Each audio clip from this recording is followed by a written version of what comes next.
arrogant and pig-headed Harry started arguing with the judge. This was just part of their exchange. Everything going on with Harry today, I feel like it's a need to talk about his big boy man tears. He's so emotional, guys. His poor wife, she lives in misery in her $16 million mansion with her 4.4 million followers on Instagram, her Netflix deal, her show on Netflix, all these sorts of things, and she's so miserable. Prince Harry, you're crying on the stand. In life, we don't always get what we want, right? We want friends, okay? We've all been in that situation. We want a friend, a loved one, a relative to take accountability, to apologize. It doesn't happen, okay? You're expecting a big newspaper conglomerate to come crawling to you to apologize. It's not gonna happen. You can either move on with your life. Mr. Mischief really showed up today. A British prince didn't just bump heads with the judge once or twice. He clashed 3 separate times in a single day, like a courtroom remix gone wrong. His legal team looks like they're tapping out, while his wife is 5,000 miles away, casually dropping Instagram posts like it's just another day in the feed. This wasn't just awkward, it was chaos with a spotlight on it. This is the real play-by-play of how Prince Harry's court push spun out live, like a PR car crash in slow motion. No filters, all heat. And trust, it goes deeper than anyone thought at first glance, and the setup was supposed to be his victory lap. On January 22, 2026, Prince Harry walked into London's High Court like this was the moment for justice, the day he'd lock it in and set the record straight. The vibe was meant to be sharp, serious, and tight, but the energy flipped quick the second things kicked off. This was planned to be controlled and clean. Then boom, it went left fast and got messy in minutes. The tone switched, the pressure rose, and suddenly the whole thing felt like it was slipping out of his hands. He's suing Associated Newspapers Limited, the folks behind the Daily Mail and the Mail on Sunday, accusing them of phone hacking and shady information grabs, going back from 2001 to 2013. Prince Harry nearly broke down in tears in court today, weeping about Meghan Markle's misery.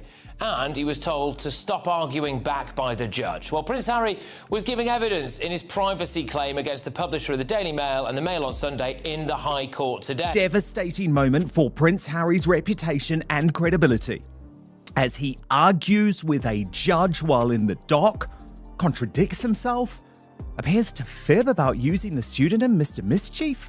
The stakes are heavy too, with a reported $38 million on the line, which turns this into a big money brawl with nothing soft about it. Harry isn't rolling solo either. He's fronting a squad of 7 big names, including Elton John and Elizabeth Hurley, lining up for a final showdown with the British tabloids.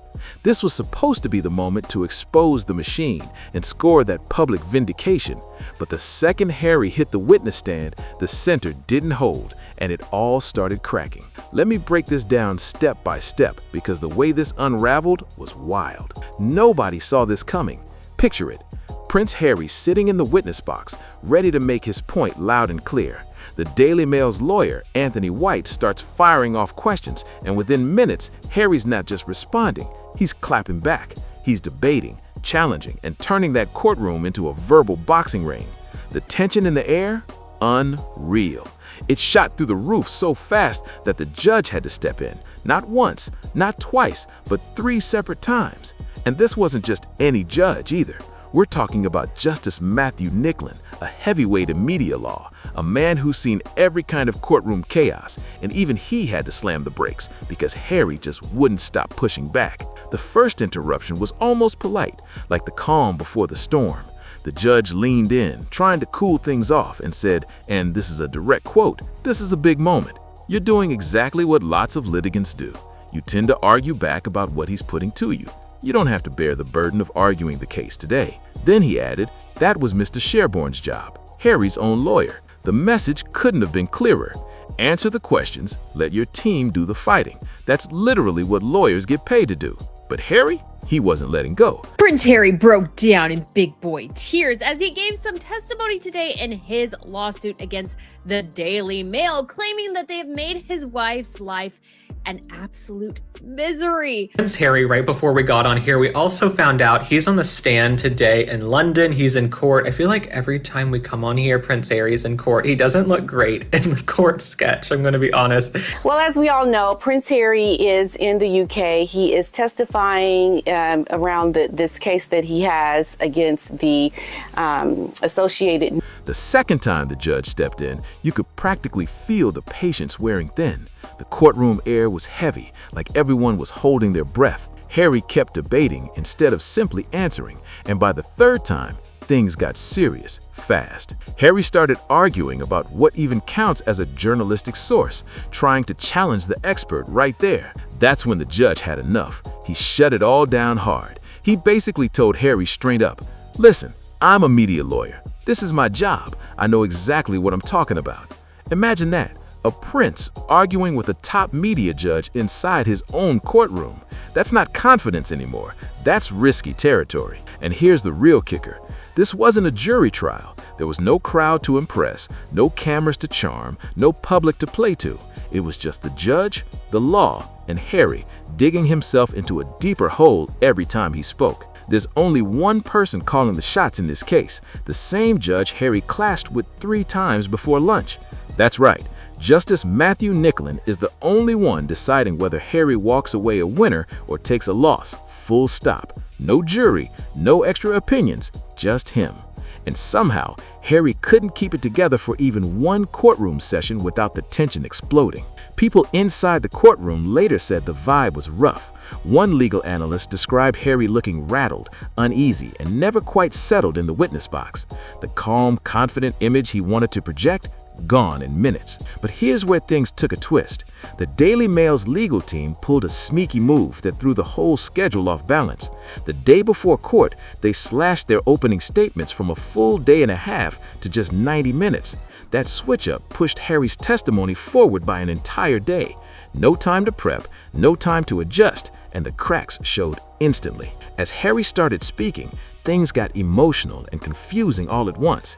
His voice started to shake, and he looked like he was fighting back tears when he said, straight from the witness box, "They have made my wife's life an absolute misery. I think it is fundamentally wrong to have to put all of us through this again when all we were asking for is an apology and some accountability." It hit hard for a second. You could feel the emotion in the room. But then came the twist that flipped the sympathy upside down. The whole case centers on alleged phone hacking and illegal info grabs between 2001 and 2013, a timeline that matters big time. And here's the catch. Harry didn't even meet Meghan until 2016, so when he talked about her suffering from the same situation, the logic didn't line up at all.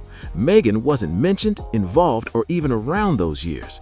That detail left the courtroom buzzing because suddenly his emotional moment didn't just seem heartfelt, it seemed out of place. So why did Meghan suddenly take center stage in Harry's testimony? I think Harry reveals more than he thinks he did, because he's of course trying to pull out the heartstrings about his wife, who honestly, I feel like the judge should have told him straight to his face, your wife's feelings have no bearing on this trial whatsoever, Harry. This is about Chelsea, Cressida, your former girlfriend, you know? But he has to bring up his wife. I'm sure that's what his lawyer was doing. But I honestly have absolutely zero sympathy for him and his wife in this instance. If they had been quiet and dignified, would I have some more sympathy? Why bring her into a case where she's got zero legal connection at all? That's what had everyone scratching their heads. And here's where it got even more bizarre. While Harry stood all alone in that London courtroom, no family around, no familiar face in sight, Meghan was all the way back in Montecito, California. Reports say that same week she was posting on Instagram, smiling by their pool, showing off the house, the sunshine, and that calm California life. The internet wasted no time reacting. Comment sections blew up with people saying things like, "Why is he even mentioning her? She's got nothing to do with the case or the years these claims are about." Another user added, "Meghan's are 5,000 miles away posting on social media while Harry falls apart in court." Ouch. The optics couldn't have been worse. This couple built their entire image around being unbreakable, together against the world kind of story. They've sold themselves as that ride-or-die duo, unshakable and perfectly in sync. But when Harry walked into what he called the most important legal battle of his life, he did it solo, and people definitely noticed. The photos told the story. Harry alone, looking tense, while Meghan's sunny post rolled out online. And just when it seemed like things couldn't possibly look messier, it got unbelievable. Because right there in that same courtroom, Harry spoke out against the press, saying, directly and on record, "I've never believed that my life is open season to be commercialized by these people." That line froze the room. Why? Because it hit hard with irony. This is the same man who released a 400-page tell-all, Spare, spilling private details from royal family conversations, texts between Meghan and Catherine about bridesmaids' dresses, even raw moments about losing his virginity, his drug use, and his military past. He literally turned his own personal life into a global headline machine. And it didn't stop there. After Spare, he dropped a multi-million-dollar Netflix documentary where cameras followed him and Meghan through their home, their arguments, and their struggles, giving the world front-row seats to their private moments. Then came that explosive Oprah interview, watched by tens of millions, diving deep into royal family drama and private emotional wounds. So when Harry stood there and accused the media of commercializing his life, jaws dropped. The whole thing felt like a plot twist. Harry's evidence came forward a day. So Harry originally wasn't meant to be giving evidence until tomorrow. Now, I think it scrambled him a bit. He seemed uneasy from the moment he arrived. He didn't really settle properly in the witness box, and he came in, and Anthony White very cleverly immediately got him onto this thing of being part of the institution. And right from the off, Harry was on the defensive and very bristly and very abrasive. And the judge intervened 3 times to try and calm him down. I mean, the first time. Because the man criticizing publicity had already made his private story one of the biggest commercial hits in modern royal history. And yet, here he is, standing in court, arguing that the media has no right to commercialize his life. That hit the public like a thunderclap, because the contradiction was too loud to ignore. Suddenly, people were asking questions Harry clearly wasn't ready to face. One viral comment that racked up over 1,200 likes said it plain. If Harry wanted privacy, he wouldn't have released Spare. Then another person jumped in saying, "You can't sell your story to the media and then complain about media intrusion. That's sheer hypocrisy." And honestly, that line echoed across every corner of social media. Everyone, from viewers to legal experts, could see it. The judge could see it. The lawyers could see it. And even people casually watching the case unfold online could see the double standard shining bright. Here's the real issue. It's simple, but explosive. Harry wants to control the narrative both ways. He wants the freedom to make millions off his personal story, but at the same time, he wants no one else to discuss, question, or even reference it. That tension hung over the courtroom like a dark cloud that just wouldn't move. And just when the room couldn't get more tense, another name hit the air. Chelsea Davy. Remember her? Harry's ex-girlfriend, the one he dated for years before they split in 2010. Chelsea's been living her life quietly, totally out of the royal mess. She's married now, raising her kids, running a successful jewelry business, and staying as far away from drama as possible. But out of nowhere, her name got pulled straight back into the spotlight. Turns out, several of the old articles Harry is suing over involved Chelsea, and he talked about how the press made her life miserable back then. He even told the court that he called her the night before his testimony to talk about what really went down in those days. Just picture that for a second. Imagine being Chelsea, years after moving on, suddenly your phone rings and it's Harry talking about reopening old wounds that you spent over a decade putting behind you. Think about how her husband must feel, watching their family name pop up in headlines tied to royal drama they wanted no part of. What was supposed to be Harry's personal fight with the tabloids suddenly dragged someone who chose peace back into the public storm. And that's when the whole courtroom started to feel even heavier. Years ago, one bold comment summed it up. Chelsea should issue a cease and desist and stop Harry from using her name to prop up his ridiculous court case. And honestly, that didn't come out of thin air. What made it even more awkward was the tone Harry used when talking about Chelsea in court. There was emotion, regret, and a heavy what could have been vibe that everyone in the room could feel. It was impossible to miss. Meanwhile, his current wife was 5,000 miles away, chilling in California and posting fresh pictures on Instagram. The contrast hit the internet instantly. Harry getting emotional over his ex, while Meghan's out there posting poolside photos. That image didn't help him one bit. But then, boom, the Daily Mail's lawyers hit him with a new twist.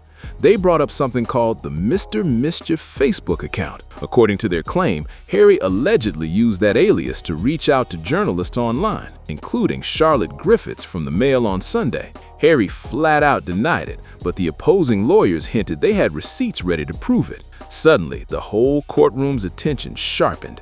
And just when things couldn't get tenser, another journalist Harry had accused, Katie Nichol, fired back through her legal team.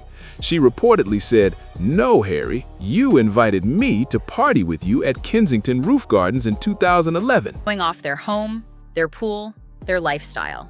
I think part of him is happy to be there because he misses the British culture and he hates being at the house with Meghan. I think Prince Harry would rather travel to London to sit in a courthouse than be stuck in the asylum with her in Montecito. Okay, I just think that's the truth. And then some other bad news in Harry and Meghan world, their show has been canceled. Season 3 of With Love, Meghan has been canceled by Netflix. They won't be doing anymore, which I'm not shocked because nobody was watching it, okay? That show is like number 5,206 on the Netflix charts. So Harry and Meghan, I think they're done. Okay, Harry and Meghan, if I were you guys, your show's been canceled. You're not going to be the next Martha Stewart, Meghan. I mean, the fact that Meghan Markle had a cooking show and she moved pretzels from one bag into another was crazy. That statement hit like a bombshell. Basically, she was saying they weren't enemies at all. According to her side, they were friendly, moving in the same social circles, hanging out without issues at the time. And that one detail cracked his whole story wide open.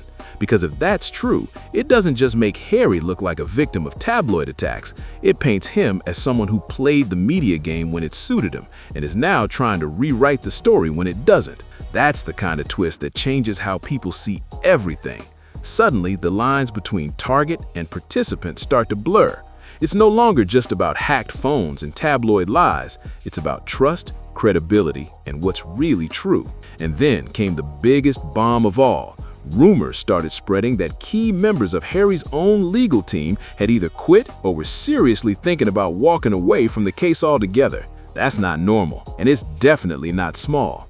When lawyers walk away like that, it's usually because they believe their client's instructions are no longer sustainable, or because the evidence has completely fallen apart. That means they're not walking away from the law, they're walking away from Harry's version of events.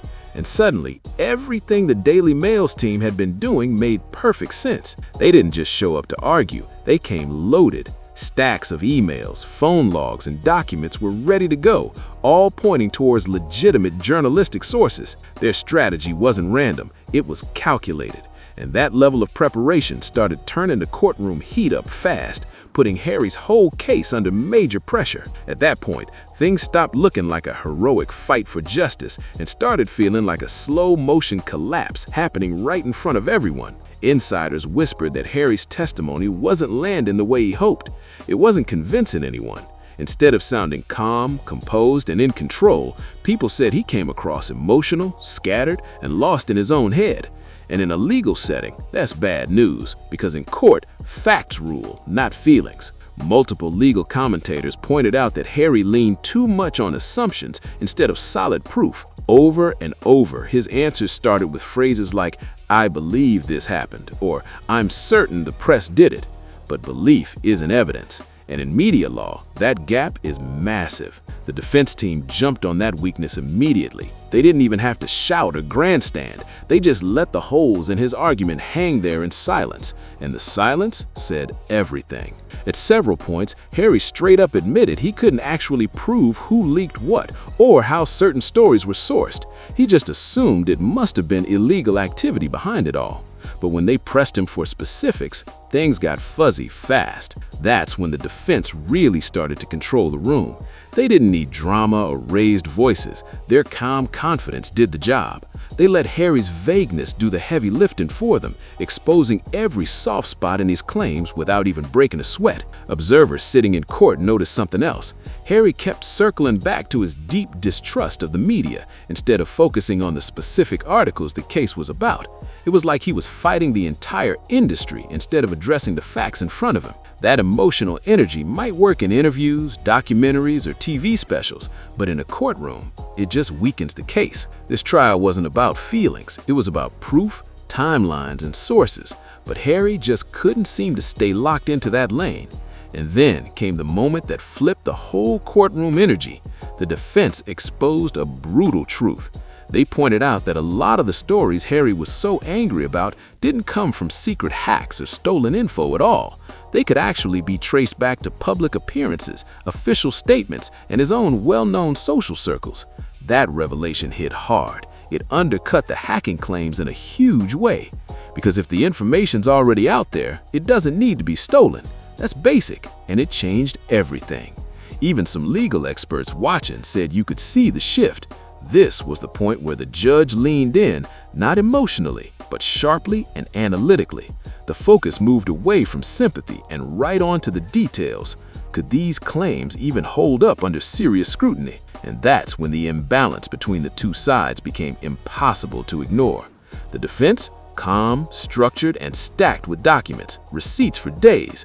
Harry's team leaning heavy on memory, emotion, and a narrative that was starting to fray under pressure. Observers online and in the gallery noticed something else. Harry kept presenting himself like he had no control, like he was powerless against the media machine.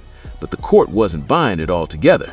They kept circling back, reminding everyone, this is Prince Harry, one of the most recognizable, privileged, and connected people on Earth. That level of access and influence doesn't scream powerless, and that quiet contrast between how he sees himself and how the world sees him started to chip away at his argument. The idea that he had zero control over his public image just didn't fully line up with the facts.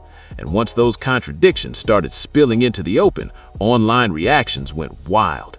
Commentators were quick to say this case wasn't built on solid ground. It was fueled by frustration, emotion, and years of resentment boiling over. Some analysts even began to question whether this lawsuit was ever about winning in court or if it was about sending a message, no matter the cost. Because by the end of the day, the shift in mood was impossible to miss. The courtroom, once charged with royal confidence, now felt heavy with uncertainty. What started as a bold, high-profile challenge to the tabloids was starting to look like a risky gamble spinning out of control, fast. The confident prince who strode into court that morning wasn't the same one who walked out.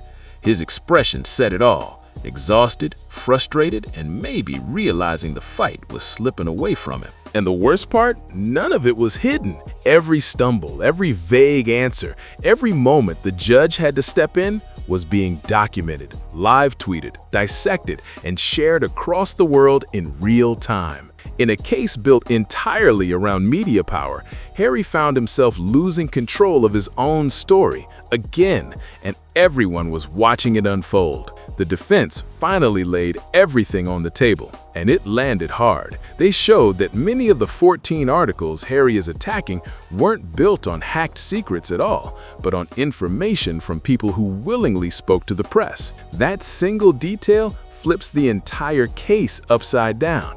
Even more shocking, some of those sources were reportedly from Harry's own social circle, not mysterious figures hiding in the shadows, but people he actually knew. That alone punches a massive hole straight through the hacking narrative. And it doesn't stop there. Journalists Rebecca English and Katie Nichol are both lined up to testify, and these aren't random bloggers or online rumor pages. These are established professionals with long careers and serious reputations on the line, and they're stepping forward publicly to defend themselves. They're not backing down at all, and that cranks the pressure way up. Because once journalists testify under oath, the case stops being theoretical. It gets real, fast. Now let's talk about the financial nightmare creeping closer by the day. If Harry loses this case, he doesn't just walk away embarrassed. He could be forced to cover the Daily Mail's legal costs, and that bill? Potentially tens of millions of pounds. That kind of hit would shake anyone. On top of that, reports say Harry still owes money from previous legal battles. Some sources even claim he's already sitting on around $38 million in debt. This lawsuit was supposed to be his big turning point, his payoff, his redemption moment, maybe even a settlement to steady his finances. Instead, it's starting to look like a public unraveling that could seriously wreck him financially. So zoom out for a second and look at the bigger picture. Harry is stuck between two worlds, and neither one is catching him anymore. On one side, there's the royal world he was born into, the system that protected him, smoothed over mistakes, and handed him endless advantages. That world gave him structure, backup, and influence. But he walked away from it, and not quietly. He burned those bridges in public, on record, and in front of the entire world. Now, standing outside that safety net, the cracks are showing fast. And as this case keeps unfolding, it's becoming clear this isn't just a courtroom battle anymore. It's a collision between the past he rejected and the future he hasn't fully secured yet. He wrote a book tearing that royal life apart page by page, and there's no undo button on that move. Once those words were out, there was no going back. But the new world he tried to build in California, that's not holding together either.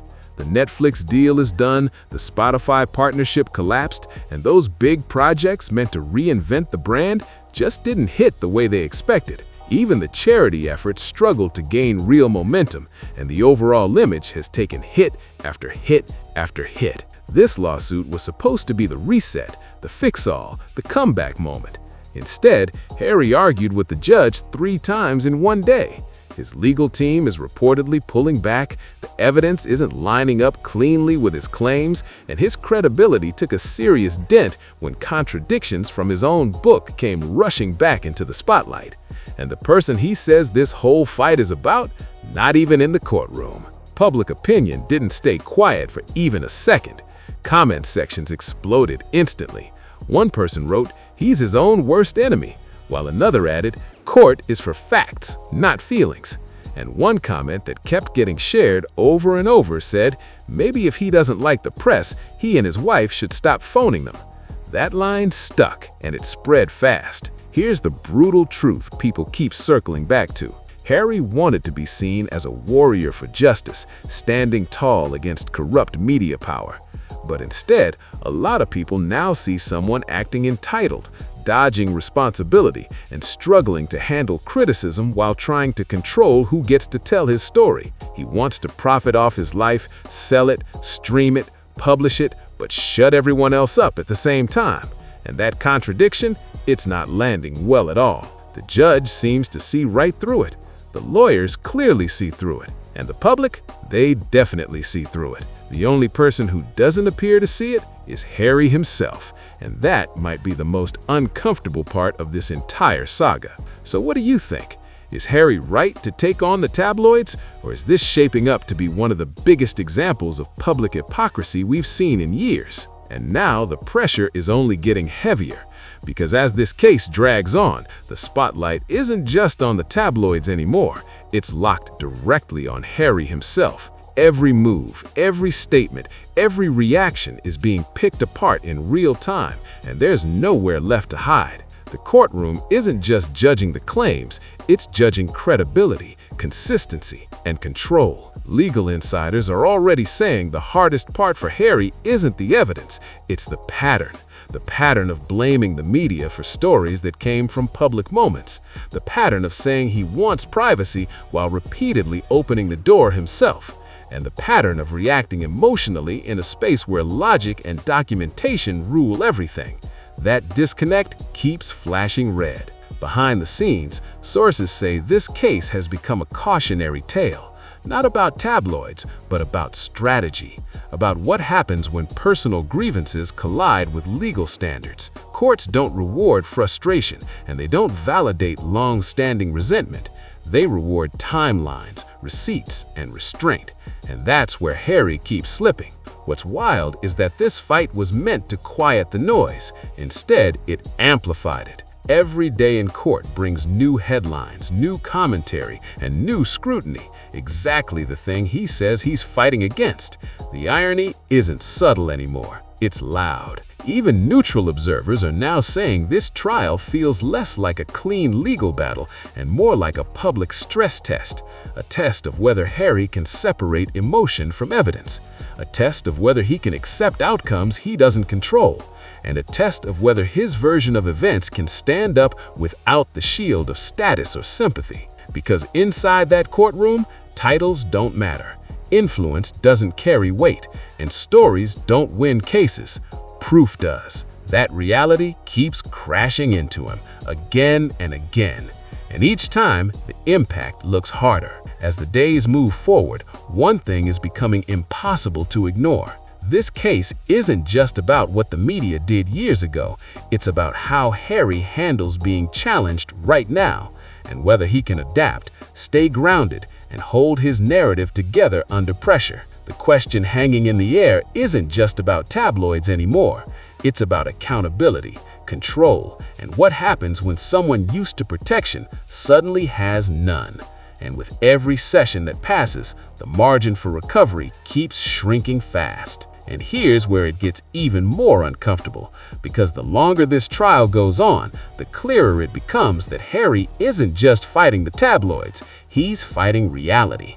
The courtroom keeps pulling him back to facts, while he keeps drifting toward feelings, and that gap is getting harder to ignore. Every answer that leans emotional instead of precise chips away at his position, and people are noticing fast. Legal observers say this is the danger zone.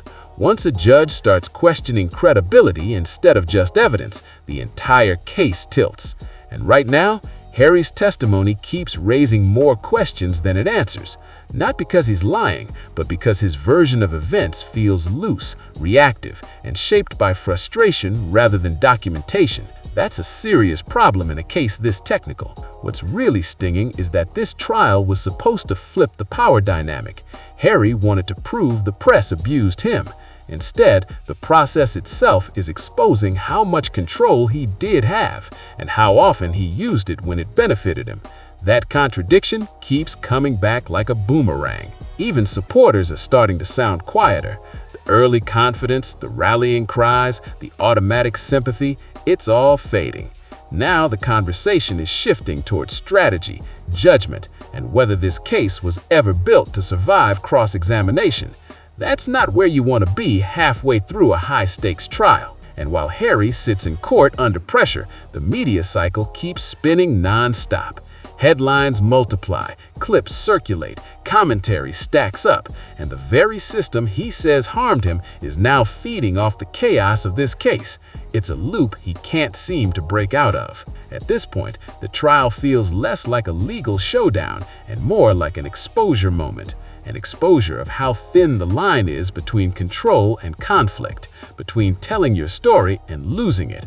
And once that line snaps, it's almost impossible to pull things back together. Because courts don't pause for personal growth or emotional clarity. They move forward, with or without you. And every day this continues, the cost, financial, reputational, and personal, keeps climbing higher. No matter how this ends, one thing is already locked in. This case has changed how people see Harry, not as a protected figure pushing back from strength, but as someone struggling to navigate a world where sympathy doesn't override scrutiny. And that shift, it might be the hardest verdict of all.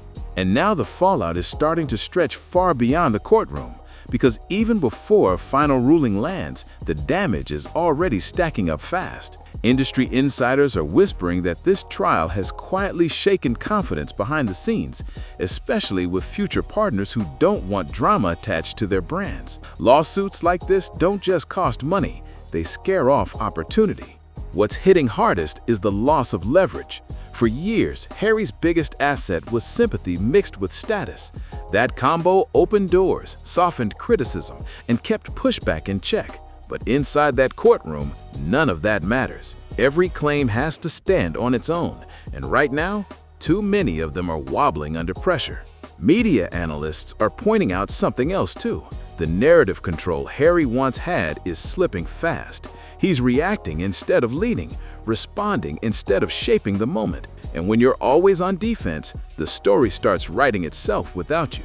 That's exactly what's happening now. Even former allies in the press aren't lining up to protect him. The tone has shifted from cautious support to open skepticism. Headlines are sharper, commentary is colder, and the benefit of the doubt is gone. That's a brutal turn for someone who built an entire strategy around public storytelling. What makes this sting more is timing. This was supposed to be the chapter where Harry proved he could stand alone, outside the royal system, outside the palace machine, outside old protections.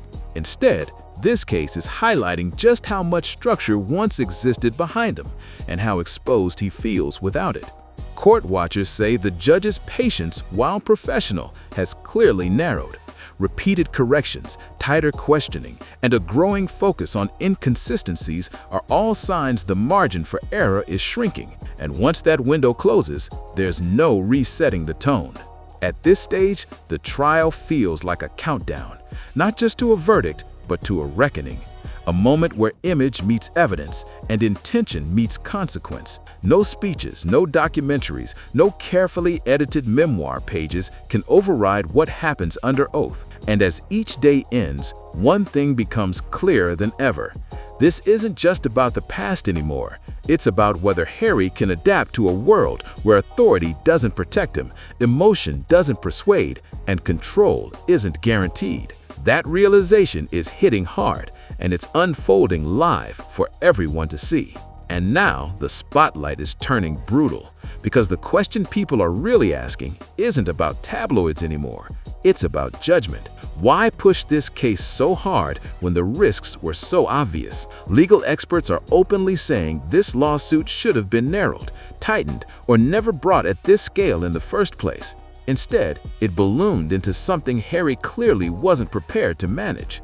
What's especially damaging is how predictable this outcome now feels in hindsight. The defense came in disciplined, methodical, and coldly factual. Harry came in emotional, reactive, and convinced his truth would carry the room. That might work in interviews or documentaries, but in court, it backfires fast.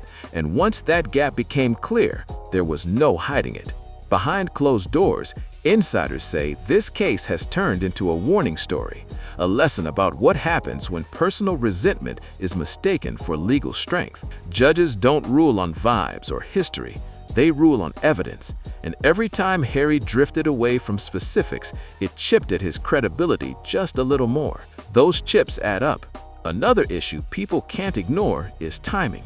This case landed at the worst possible moment, after failed deals, shrinking influence, and a brand already under strain. Instead of stabilizing things, the lawsuit poured gasoline on uncertainty. Investors, partners, and organizations don't want unpredictability, and this trial screams it. Even the body language didn't help. Observers pointed out Harry often looked tense, defensive, and overwhelmed. Meanwhile, the defense stayed composed, almost relaxed. In court, that contrast speaks volumes. Confidence without proof fades fast, but calm backed by documents, that sticks. And here's the part that really stings. This fight was meant to reclaim control.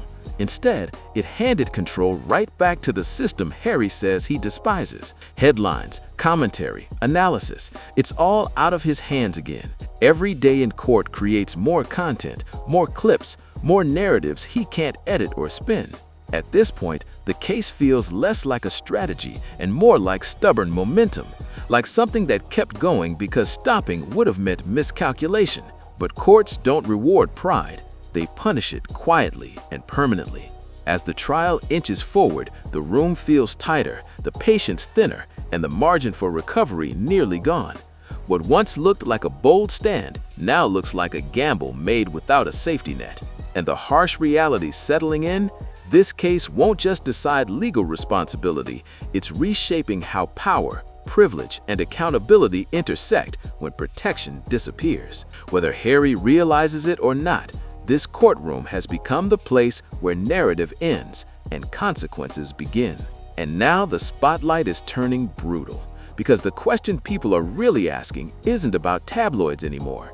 It's about judgment. Why push this case so hard when the risks were so obvious? Legal experts are openly saying this lawsuit should have been narrowed, tightened, or never brought at this scale in the first place. Instead, it ballooned into something Harry clearly wasn't prepared to manage. What's especially damaging is how predictable this outcome now feels in hindsight. The defense came in disciplined, methodical, and coldly factual. Harry came in emotional, reactive, and convinced his truth would carry the room. That might work in interviews or documentaries, but in court, it backfires fast. And once that gap became clear, there was no hiding it. Behind closed doors, insiders say this case has turned into a warning story, a lesson about what happens when personal resentment is mistaken for legal strength. Judges don't rule on vibes or history, they rule on evidence. And every time Harry drifted away from specifics, it chipped at his credibility just a little more. Those chips add up. Another issue people can't ignore is timing. This case landed at the worst possible moment, after failed deals, shrinking influence, and a brand already under strain. Instead of stabilizing things, the lawsuit poured gasoline on uncertainty. Investors, partners, and organizations don't want unpredictability, and this trial screams it. Even the body language didn't help. Observers pointed out Harry often looked tense, defensive, and overwhelmed. Meanwhile, the defense stayed composed, almost relaxed. In court, that contrast speaks volumes. Confidence without proof fades fast, but calm backed by documents, that sticks. And here's the part that really stings. This fight was meant to reclaim control. Instead, it handed control right back to the system Harry says he despises. Headlines, commentary, analysis, it's all out of his hands again. Every day in court creates more content, more clips, more narratives he can't edit or spin. At this point, the case feels less like a strategy and more like stubborn momentum, like something that kept going because stopping would have meant miscalculation. But courts don't reward pride. They punish it quietly and permanently. As the trial inches forward, the room feels tighter, the patience thinner, and the margin for recovery nearly gone. What once looked like a bold stand now looks like a gamble made without a safety net. And the harsh reality settling in, this case won't just decide legal responsibility, it's reshaping how power, privilege, and accountability intersect when protection disappears. Whether Harry realizes it or not, this courtroom has become the place where narrative ends and consequences begin. And now the spotlight is turning brutal, because the question people are really asking isn't about tabloids anymore. It's about judgment. Why push this case so hard when the risks were so obvious? Legal experts are openly saying this lawsuit should have been narrowed, tightened, or never brought at this scale in the first place. Instead, it ballooned into something Harry clearly wasn't prepared to manage. What's especially damaging is how predictable this outcome now feels in hindsight. The defense came in disciplined, methodical, and coldly factual. Harry came in emotional, reactive, and convinced his truth would carry the room. That might work in interviews or documentaries, but in court, it backfires fast. And once that gap became clear, there was no hiding it. Behind closed doors, insiders say this case has turned into a warning story, a lesson about what happens when personal resentment is mistaken for legal strength. Judges don't rule on vibes or history, they rule on evidence. And every time Harry drifted away from specifics, it chipped at his credibility just a little more. Those chips add up. Another issue people can't ignore is timing. This case landed at the worst possible moment, after failed deals, shrinking influence, and a brand already under strain. Instead of stabilizing things, the lawsuit poured gasoline on uncertainty. Investors, partners, and organizations don't want unpredictability, and this trial screams it. Even the body language didn't help. What stands out now is how alone Harry looks in this moment. No royal machine behind him, no media allies rushing to soften the blow, no friendly spin waiting in the wings, just a verdict coming, and the consequences lined up behind it. That's a tough place to be, especially when you're not used to standing without backup. People watching closely say this is where overconfidence quietly turns into miscalculation, the belief that personal conviction would be enough, the belief that long-standing anger would translate into legal strength. But courts don't reward belief, they reward precision. And that difference is what keeps haunting this case. Behind the scenes, the conversation has already shifted. It's no longer did the tabloids go too far, but was this case ever built to win? That's a brutal pivot, and once it happens, it's almost impossible to reverse. Momentum matters, and right now, it's not moving in his favor. Even the optics tell a story. A composed defense, a restrained judge, and a claimant who struggled to stay on script. In high-stakes trials, perception doesn't decide the ruling, but it shapes how the outcome is received. And that reception can last far longer than any legal judgment. What's clear is that this fight cost more than money.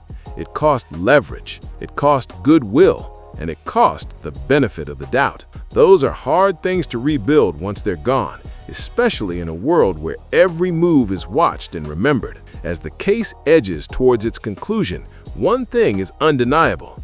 This moment exposed the gap between how Harry sees his battle and how the system evaluates it. That gap widened under pressure, not narrowed, and once that happens, control slips fast. Whatever the final ruling says, the message from this courtroom is already echoing. Justice doesn't bend to narrative, status doesn't override structure, and emotion doesn't replace evidence. That lesson has been written into the record, and it's not going anywhere.